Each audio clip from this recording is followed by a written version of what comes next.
na segunda carta de Paulo a Timóteo, no capítulo 1, e leremos os versos 1 e 2. 2 Timóteo 1, 1 e 2.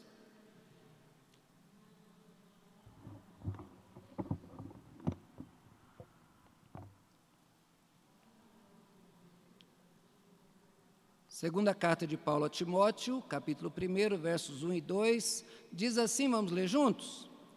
Paulo, apóstolo de Cristo Jesus, pela vontade de Deus, de conformidade com a promessa da vida que está em Cristo Jesus, ao amado filho Timóteo, graça, misericórdia e paz, da parte de Deus Pai e de Cristo Jesus, nosso Senhor. Meus irmãos, nós iniciamos agora esse novo trabalho, o estudo da segunda e última carta de Paulo a Timóteo. Para nós é um desafio, só consegui terminar o estudo agora poucos minutos antes de começar o estudo bíblico, né? É um desafio, mas é um trabalho que tem sido abençoador. Os estudos depois de pronto, eu tenho passado, outros pastores têm pregado, pastores que não são da igreja presbiteriana, têm recebido o estudo e têm estudado em suas igrejas. Isso para mim tem sido um prazer. Mas nós vamos então pegar esse desafio e fazer o melhor como nós temos feito. Findamos a primeira carta falando da base que Timóteo nunca poderia abandonar. No finalzinho do texto, nós vimos Paulo falar da graça divina, dizendo para Timóteo permanecer firme na graça do Senhor. Nessa segunda carta, Paulo inicia tratando da total dependência do homem das obras da ação divina em seu favor. Paulo deixa claro que o homem depende total e exclusivamente de Deus para ser salvo. Não resta dúvida nas palavras de Paulo. Mas essa dependência é boa? É agradável ser dependente, totalmente dependente de outro? Isso nos agrada ou desagrada? Você gosta de depender dos outros? Pensa nisso. Porque a gente, quando fala da dependência, da salvação pela graça, e a gente vê com tantas pessoas que rejeitam essa doutrina, por que rejeitam? Será que é porque não querem depender de Deus? Você se levanta pela manhã, você toma o seu café, faz a sua higiene pessoal e vai trabalhar.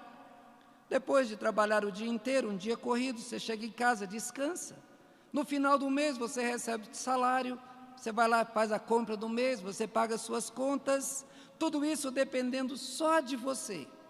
Você não depende de ninguém, você faz tudo de acordo com as tuas forças e de acordo com a tua disposição. Então, num revés da vida, um acidente trágico e você se vê acamado.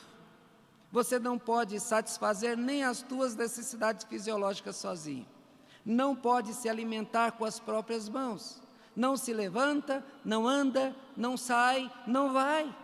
É levado, é trazido, é movido, é mexido. Se ninguém te mover, você ficará lá imóvel, totalmente dependente dos outros. Consegue ver algum ponto positivo nessa dependência? Eu, como sou ativo e agitado, eu costumo fazer as coisas sem esperar que outros façam por mim. Essa situação para mim seria desesperadora. Eu creio que para você também. Sinceramente, eu creio que ia desejar até a morte para não passar por essa situação. Mas farei aqui outra comparação. Uma moça mora com os pais e depende dos pais. Chegando à idade, ela se casa, ela não trabalha fora, ela vive para a família, ela depende que o marido pague suas contas, que o marido compre as coisas para ela. O marido a ama, o marido cuida dela, não deixa faltar nada, mas não lhe dá tudo que deseja, mas não lhe falta nada. Essa mulher pode se sentir numa situação desagradável por causa dessa dependência. Ela pode se sentir de maneira desagradável ou pode se sentir satisfeita. O desejo pela independência feminina é cultural. Uma mulher arábica, conversando com uma americana, e essa americana estava querendo entender a condição da mulher arábica de depender totalmente do marido, então a arábica disse para ela: você acha que a tua situação é melhor do que a minha? Você corre o tempo todo, se preocupa com várias coisas, vive cansada, vive esgotada. Eu não. Eu vivo em casa, eu cuido da minha família, cuido do meu marido, ele me dá o que eu preciso, eu é que sou feliz. A situação da mulher, que depende do marido, ela pode ser inaceitável, ou pode ser uma situação especial, dependendo da cultura em que ela está inserida. Veremos que a nossa situação espiritual, veja, eu estou trazendo essa questão para que a gente veja uma questão maior. Veremos que a nossa situação espiritual é muito parecida com a situação da mulher casada que depende do marido. Nesse estudo nós trataremos sobre a nossa dependência de Deus. Veja, nós seremos o que Ele nos permite ser. Nós teremos o que Ele nos permite ter. Nós iremos para onde Ele nos permitir ir. Nós viveremos como Ele nos permitir viver. Compreender essa verdade é essencial para uma vida de paz, de harmonia e segurança enquanto estamos vivendo nesse mundo mau. Rejeitar esta realidade será a causa da rebeldia, de coração ferido e de insatisfação. A aceitação ou a rejeição dessa realidade produzirá crentes fiéis, tementes e dedicados a Deus, ou produzirá pessoas religiosas que se dedicam muito para se sentirem úteis e capazes de conquistar o favor divino para não dependerem de Deus. Assim como a pessoa que ficou totalmente dependente dos outros, ela deve ser grata, ela deve ser feliz, não por estar naquela condição, mas por ter alguém que cuida dela com carinho e dedicação. Assim como a mulher casada, com um homem que cuida dela, que a protege, que a sustenta com amor, ela deve se sentir feliz e satisfeita por ter alguém que cuida dela, porque essa é a situação que muitas mulheres solteiras e viúvas gostariam de ter. Assim também nós, crentes em Cristo, devemos nos alegrar, nos dedicar a Deus, que tudo fez, que tudo faz e que tudo fará por nós, vivendo de modo digno daquele de quem dependemos totalmente. Entender e depender totalmente de Deus e aceitarmos essa condição será a causa do nosso bem-estar e da paz com o Ser Eterno, que nos garante o bem sempre e o tempo todo. Mas olhando para o texto, em primeiro lugar, nós veremos que dependemos de Deus para sermos seus servos. Paulo diz, Paulo, o apóstolo de Cristo, pela vontade de Deus. Você escolhe o teu trabalho? Você escolhe onde trabalhar? De repente tem alguns privilegiados que escolhem. Na maioria das vezes, uma empresa está precisando, a pessoa vai lá e entrega o currículo. Mas não depende dela.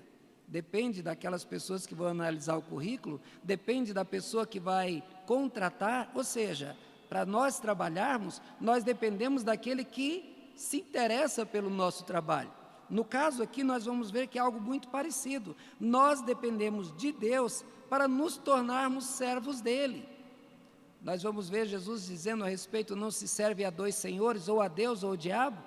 No entanto, para servirmos a Deus, isto não é uma escolha. Poder servir a Deus é um privilégio. Olha, de todos os homens da terra, todos corrompidos, Deus deu a graça a Noé e deu a ele a incumbência de construir a arca.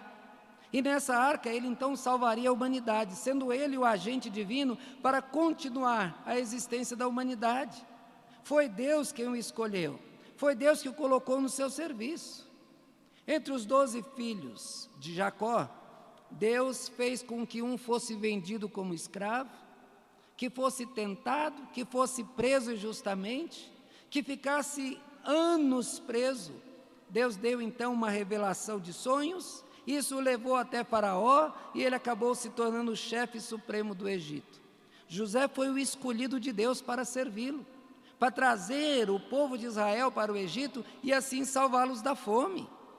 Depois de anos de escravidão, cumprindo o que dissera a Abraão 430 anos antes, Deus guiou a história de um homem desde bebezinho, o fez ser criado como príncipe do Egito. Ser perseguido e mesmo dando muitas desculpas, o fez líder do seu povo, o guia deles para levá-los até a terra prometida. Mesmo Moisés desejando muito entrar na terra prometida, depois de 40 anos de serviço dedicado, Deus não permitiu. Deus o colocou em seu lugar a Josué. Josué seria o escolhido de Deus, capacitado por ele, para estar à frente do povo e, através dele, lutar as guerras para dar então a herança que Deus tinha dado ao seu povo. Jessé teve vários filhos. E entre os filhos capacitados, bonitos, chamou a atenção então ali de Samuel quando foi, e ele queria escolher aquele que era bonito, forte, tinha um porte de rei. Só que Deus não quis assim. Deus escolheu o mais jovem, o mais fraco, o mais improvável para liderar alguém. A esse Deus amou e colocou a seu serviço. Muitos irmãos foram os profetas que falaram da parte de Deus. Foram a boca de Deus falando a seu povo. Isaías foi o chamado, capacitado, purificado para ser a voz de Deus para Israel. Lá entre os exilados, haviam muitos jovens, mas Deus quis escolher aquele que ele desejou. Comissionou então a Ezequiel. Ezequiel, capítulos 2 e 3, vai mostrar essa realidade. Ezequiel não era melhor e nem mais capacitado que qualquer outro, mas foi a ele que foi dado a missão de ser o atalaia de Deus, aquele que avisaria o povo que Deus estava agindo ali mesmo no cativeiro. Paulo era um religioso dedicado. Paulo seguia a lei nos mínimos detalhes e era admirado por isso. E ele era um homem orgulhoso pela sua condição. Ele perseguiu a igreja, ele foi a favor da morte dos seguidores de Jesus, mas Jesus veio a ele, Jesus veio ao seu encontro e fez dele o homem que iria sofrer pelo nome de Cristo. Jesus escolheu para pregar para os gentios. Paulo, sabendo muito bem desta condição, ele disse: Paulo, apóstolo de Cristo Jesus, pela vontade de Deus.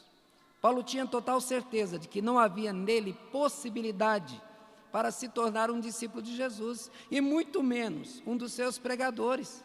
Ele nunca desejara esse posto. Ele daria sua própria vida para nunca se tornar um missionário de Jesus, mas foi da vontade soberana de Deus que ele se tornasse um missionário de Deus. Vejam, meus irmãos, que é Deus que quebranta o coração mais duro do homem. É Ele que amolece o coração de pedra. Ele dá vida ao coração morto. Ele capacita o incapaz.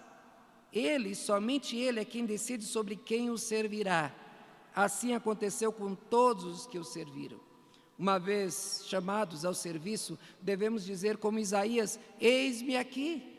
Não importa se você é criança, adolescente, jovem, homem ou mulher, não importa se é idoso, você tem que se dispor ao serviço.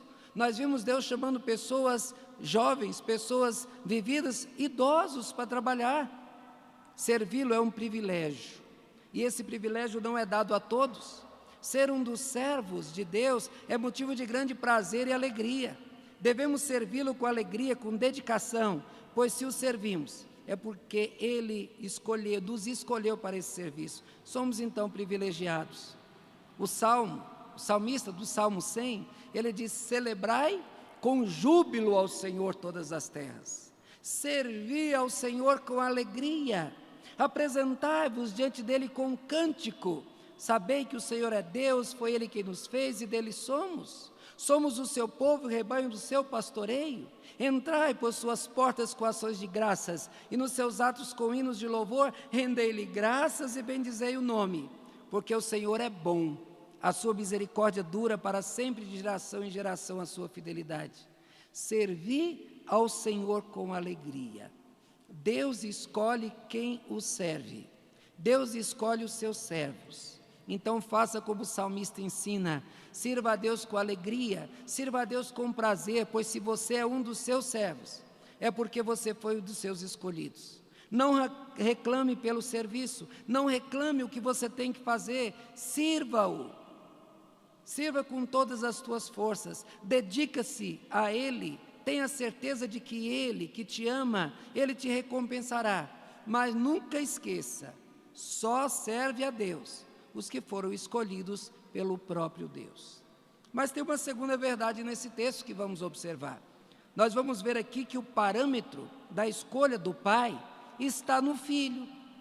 Deus não escolhe qualquer um, Ele escolhe alguém baseado no próprio Filho. O texto diz, de conformidade com a promessa da vida que está em Cristo Jesus. Ou seja, o Pai escolhe olhando para o Filho. Lá em João 17, nós temos lá a oração sacerdotal. E nessa oração sacerdotal, as palavras de Jesus, elas mostram algo que nós devemos aprender. Nós vimos ali a dependência de tudo que nós temos em relação à escolha que Deus fez. Observe a repetição do termo, aqueles que me deste, revelando as graças divinas que temos e que tem um destino certo. E a única razão é Cristo. Veja, conceda a vida eterna a todos que me deste.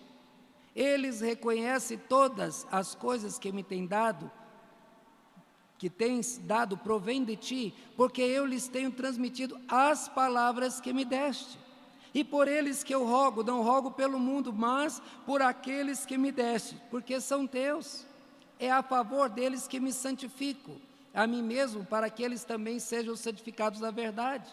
Não rogo somente por esses, mas também por aqueles que vierem a crer por intermédio da sua palavra, a fim de que todos sejam um, como és tu, ó Pai, em mim, e eu em ti, também sejam eles em nós, para que o mundo creia que tu me enviaste. Eu neles, tu em mim, a fim de que sejam aperfeiçoados na unidade, para que o mundo conheça que tu me enviaste, e os amaste como também amastes a mim. Eu lhes fiz conhecer o teu nome e ainda farei conhecer, a fim de que o amor com que me amaste esteja neles e eu neles esteja. Jesus é o centro. Por causa de Jesus, nós fomos salvos. Por causa de Jesus, fomos escolhidos. Por causa de Jesus, fomos adotados. É o que Paulo ensina em Efésios, no capítulo 1, a partir do verso 3, ele afirma essa mesma verdade. Ele diz, bendito Deus e Pai de nosso Senhor Jesus Cristo, que nos tem abençoado com toda sorte de bênção espiritual nas regiões celestiais em Cristo.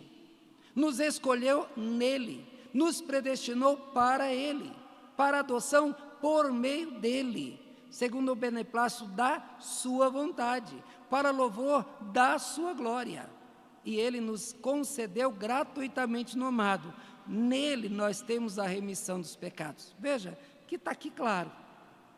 Tudo é por causa do Filho. O Pai só dá aquilo que Ele quer para aqueles que receberem o Filho. Aqueles que não querem ter o Filho, não terão a bênção de Deus.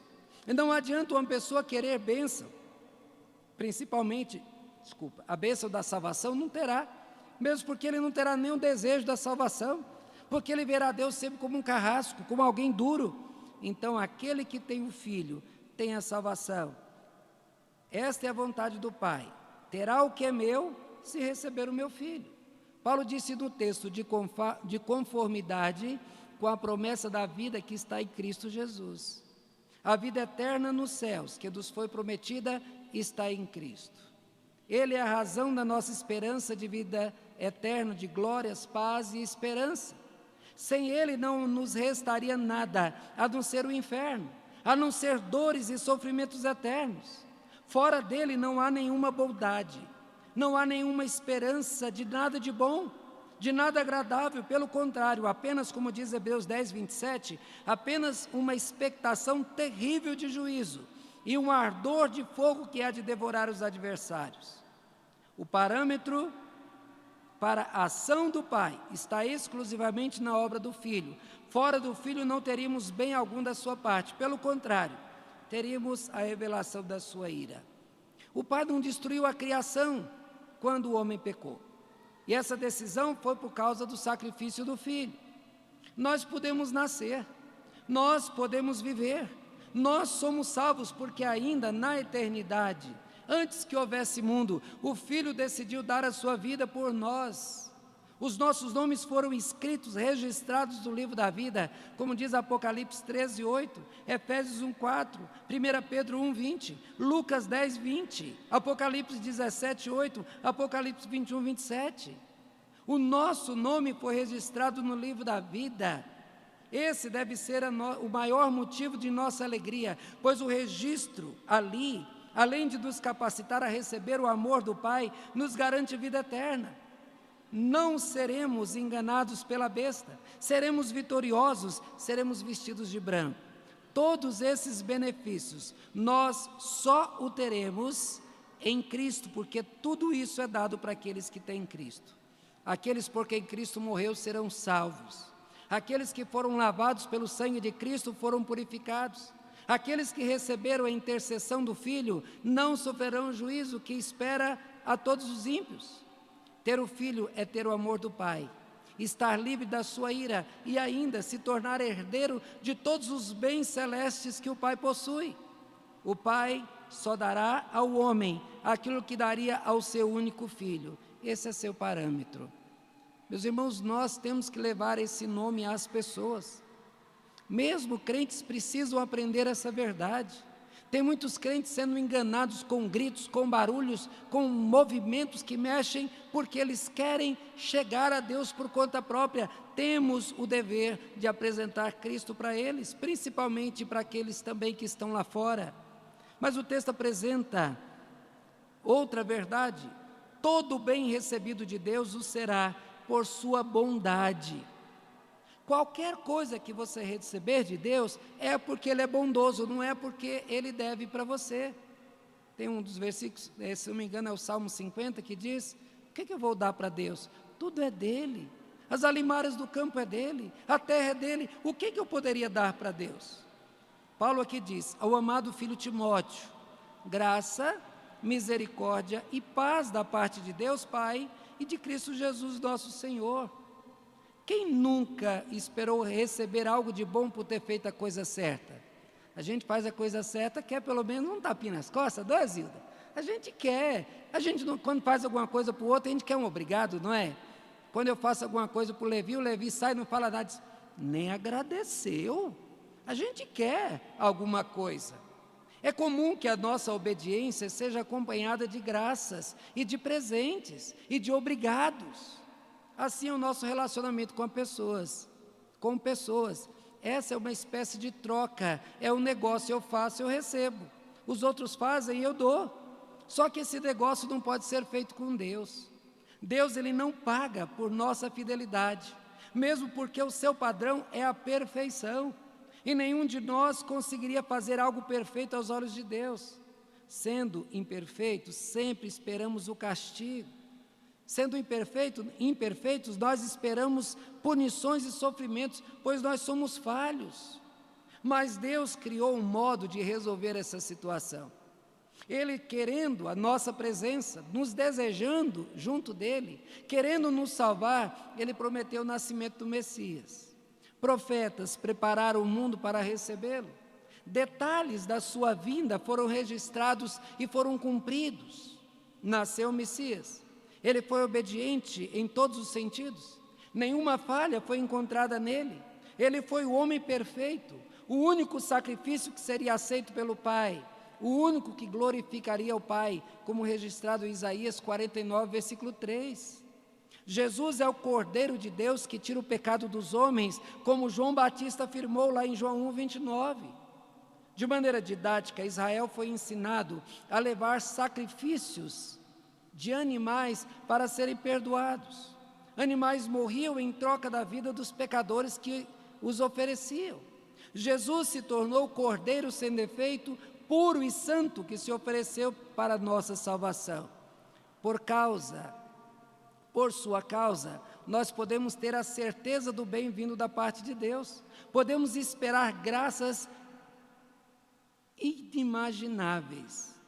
Nós nos tornamos justos por sua justiça, e justiça que nos foi imputada, isso é justificação, e Cristo nos apresentará imaculados diante da glória do Pai.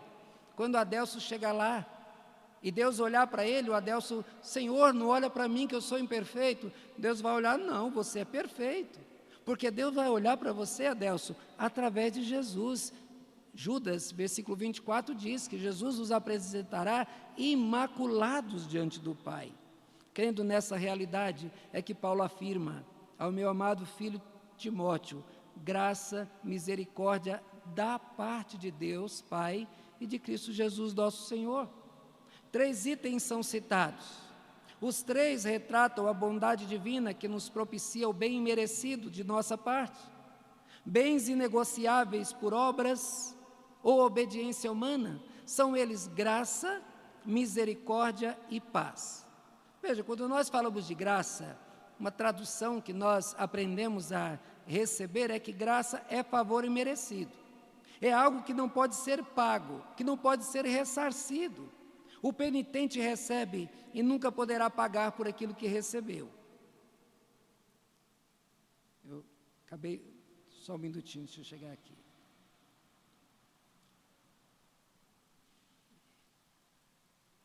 E aí então o penitente, ele vai lá, pede o favor de Deus, mas ele não pode receber nada mais por aquilo, porque ele não pode ressarcir por aquilo que ele fez. Então veja bem que o texto coloca aqui, graça. A graça não é facilmente recebida. Veja, irmãos, que nós falamos de graça como sendo uma coisa assim, você gosta de receber alguma coisa de graça? Você gosta, Deus? Sempre é bom receber algo de graça. Veja, só que a graça não é assim facilmente recebida. Nós não gostamos de depender de ninguém e nem de Deus. Essa é a razão da existência de muitas doutrinas a respeito da salvação do homem, baseado no homem.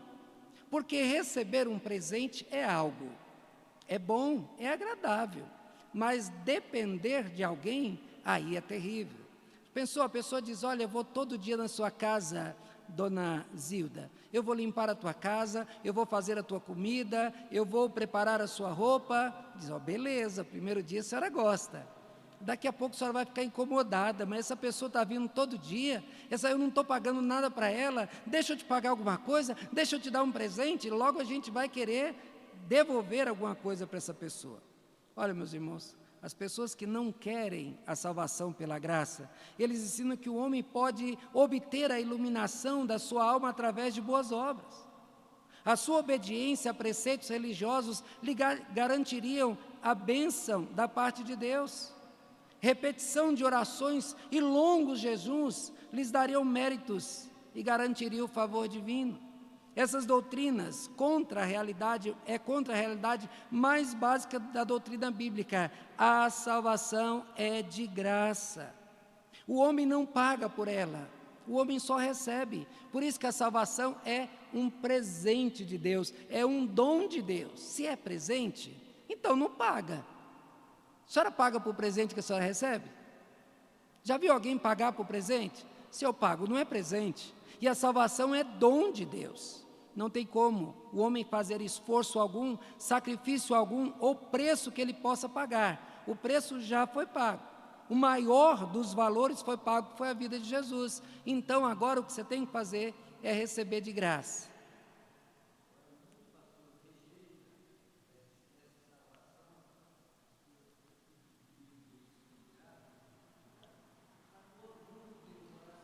Mas é exatamente essa dificuldade que eu estou falando, Adelson. Rejeita por causa do orgulho. Porque não pode receber de graça. Eu quero pagar. O orgulho humano é que impede de receber a graça de Deus. Porque quer, então, fazer alguma coisa. Quer conquistar alguma coisa, não quer depender. Mas a segunda palavra aqui é misericórdia.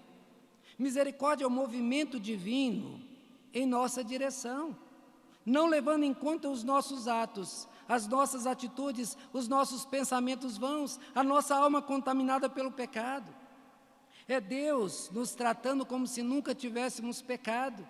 É Deus abrindo os seus braços, é Deus nos recebendo na glória, como se nós fôssemos os seres mais puros, os seres mais santos do universo.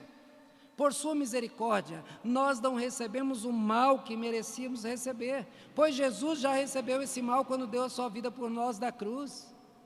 Então o Pai não cobra a conta de nós novamente. Ele nos recebe como filhos adotados, Ele abre as portas dos céus e Ele compartilha a sua herança conosco. Isso é misericórdia. é não sermos castigados, mas sermos tratados como filhos perfeitos de Deus. Mas o texto também diz paz. Paz aqui não é falta de guerra e nem de tribulações. Mesmo porque nós vamos ver aqui em Timóteo 3,15, como diz, todos aqueles que querem viver piedosamente em Cristo serão perseguidos. Uai, mas espera aí, como que está dizendo que eu tenho paz com Deus? A paz ofertada por Deus é a aceitação impensada anteriormente. A paz não dava antes, ninguém queria essa paz. É a conta paga, é perdoada por causa do sacrifício de Jesus. São os papéis da dívida que foram rasgados e cancelados. A paz é ofertada por Deus. E essa aceitação o homem não quer, porque eu quero pagar a minha conta, eu não vou aceitar que os outros paguem. O Pai, antes irado, está em paz conosco. A sua ira não tem mais razão de existir. A sua justiça foi cumprida em Cristo. O relacionamento quebrado por causa do pecado agora foi restaurado. Agora temos de volta a sua santa presença. Ele voltou a ser Emanuel em nossas vidas. Agora não temos mais o seu juízo, pois o que esperamos agora são palavras doces de amor de um pai que vê seu filho chegando, que corre ao seu encontro para abraçá-lo, que o beija e juntos entram para a ceia em sua casa. Isso, meus irmãos, é a misericórdia de Deus e é a paz provinda da justiça que Ele providenciou para nós. Os céus nos esperam, porque essas graças nos foram doadas da parte de Deus e de Cristo Jesus nosso Senhor. Não receberemos essas bênçãos por nada do que fizemos. Nossos sacrifícios não nos trarão benefícios celestes. Os nossos atos de obediência só poderão demonstrar a nossa luta interna contra o pecado. O pecado habita em nós e quanto mais nós temos que lutar para obedecer, muito mais essa luta vai demonstrar o como nosso coração é corrompido. Esses bens nos virão da parte de Deus. A sua graça, misericórdia e paz só são possíveis porque vem dele em nossa direção, parte dele, nasceu no coração dele, nunca de nós para ele. Paulo afirmou, não de obras para que ninguém se glorie. Não há como qualquer pessoa se gloriar diante dele por ter feito algo de bom.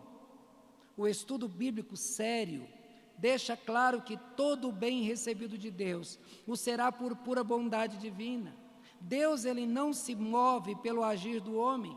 Nós não mexemos no coração de Deus, toque no coração de Deus, isso é uma heresia. Deus é que vem em nossa direção, Ele decidiu nos salvar, Ele decidiu criar os meios para que sua decisão se concretizasse na cruz. Podemos esperar pelo bem porque fomos alvos da sua bondade. Meus irmãos, nesse estudo tratamos sobre a nossa dependência de Deus. Em primeiro lugar, vimos que dependemos dele para sermos seus servos. Para servi-lo, nós dependemos de que ele nos chame. Paulo diz, Paulo, apóstolo de Cristo, pela vontade de Deus. Em segundo, vimos que o parâmetro da escolha do Pai está no Filho. Ele escolhe de conformidade com a promessa da vida que está em Cristo Jesus. Vimos também que todo o bem recebido de Deus o será por bondade de Deus. Ao amado filho Timóteo, graça, misericórdia e paz da parte de Deus Pai e de Cristo Jesus nosso Senhor. Irmãos, somos totalmente dependentes de Deus, tanto para sermos salvos como para termos uma vida de paz. Essa realidade assusta, essa realidade nos deixa desnorteados. No nosso modo de pensar, teremos de fazer algo, teremos que pagar algum preço para receber esse bem precioso de Deus, teremos que nos sacrificar, teremos que sofrer, sentir dores, fazer sacrifícios terríveis para purgar o nosso pecado. Nos é difícil entender que Deus, livremente, mesmo tendo sido ofendido, partiu em nossa direção cheio de amor e nos garantiu a vida eterna, as glórias celestes ao seu lado, e fez tudo isso sem cobrar qualquer atitude, qualquer ato, qualquer sacrifício e boas ações. A verdade mais graciosa é esta, é a verdade também mais dura de aceitar. Nós somos pastoreados pela graça de Deus. Deus, ele nos dá de graça, e essa aceitação vai fazer com que nós quebrantemos o coração, nos tornemos humildes, sem o orgulho no coração, para podermos vivermos debaixo da graça. A salvação é de graça. O preço foi pago, o sacrifício foi feito, a justiça já recaiu sobre Cristo. Esta é a boa notícia. Este é o Evangelho que nos é tão caro, que tem sofrido tanta objeção do mundo, que tem sofrido tanta perseguição das pessoas. Deus, Ele quer que dependamos exclusivamente dEle. O mundo não aceita depender de Deus. Isto é uma ofensa para o mundo. É a razão do seu ódio contra Cristo, o único Salvador, e o ódio contra a igreja, o instrumento para levar a sua salvação aos pecadores. O ódio contra a Bíblia, que é a nossa regra de fé e prática. A mulher que tem o marido que a ama, que a sustenta, deve se alegrar por ser amada. O acidentado que agora não pode se mover, deve louvar a Deus por ter alguém que cuida dele, que supre as suas necessidades. O crente em Cristo deve se alegrar, deve descansar no Senhor, pois dele temos a redenção, a nossa salvação gratuitamente, e tudo isso garantida por Ele, dependendo somente daquele que deu a sua própria vida por nós, Jesus Cristo. Mas para encerrar, eu peço que você abra a tua Bíblia no Salmo 62. E deixaremos esse último versículo para que nós guardemos o nosso coração. Salmo 62, versículos 7 e 8. Nós estamos falando da dependência de Deus. E esse versículo diz assim: de Deus dependem a minha salvação. Depende de quem? De Deus. Depende a minha salvação e a minha glória. A minha entrada no céu, a minha glorificação depende dEle. Estão em Deus a minha forte rocha e o meu refúgio. Confiai nele, ó povo, em todo o tempo. Derramai perante Ele o vosso coração. Deus é o nosso refúgio. Então, meu irmão, aprenda a depender de Deus. Quando você depender dEle, você verá que você vai se sentir seguro. Nada pode abalar aquele que ama o Senhor. Nada pode tirar esta pessoa dos braços do Pai. Que Deus nos abençoe, que esse sentimento possa ocupar o nosso coração e que possamos então viver somente para agradá-lo. Que Deus nos abençoe. Vamos fazer mais uma oração? Senhor Deus e Pai, muito obrigado por esse estudo feito, Pai. Essa lição, ela vem falar ao meu coração, e eu espero que é o coração de todos que estão aqui. O Senhor quer quebrantamento, o Senhor quer corações humildes. A Tua palavra fala muito a respeito daquele que se humilha diante do Senhor e é aceito, mas daquele que se orgulha e é rejeitado pelo Senhor. Trate o nosso coração, trate a nossa vida, fortifica, Senhor, a nossa comunhão. É o que nós esperamos em Ti, é o que nós precisamos de Ti. E nós oramos, Senhor, em nome de Jesus. Amém.